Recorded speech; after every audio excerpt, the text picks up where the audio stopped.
ঘূর্ণিঝড় রেমাল চলে গেলেও এর প্রভাব এখনও কাটেনি।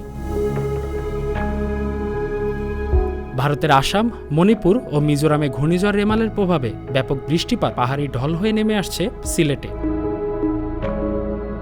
পাহাড়ি ঢলের তোড়ে ডুবে যায় 5 উপজেলা। উপজেলাগুলো হলো গোয়াইনঘাট, জৈন্তাপুর, কানাইঘাট, কোম্পানীগঞ্জ ও জকিগঞ্জ।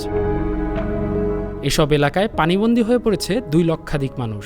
পানি কিছুটা নেমে আসলে আশ্রয়কেন্দ্রে যাওয়া শুরু করে দুর্গতরা। তাদের জন্য শুকনো খাবার, চাল ও নগদ টাকা দেওয়ার ব্যবস্থা করেছে উপজেলা প্রশাসন। খোলা হয়েছে 470 আশ্রয়কেন্দ্র।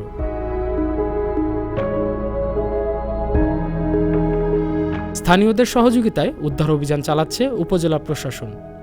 সেনাবাহিনী পর্যবেক্ষণ করছে পরিস্থিতি। প্রয়োজনে তারাও উদ্ধার অভিযানে যোগ দেবে।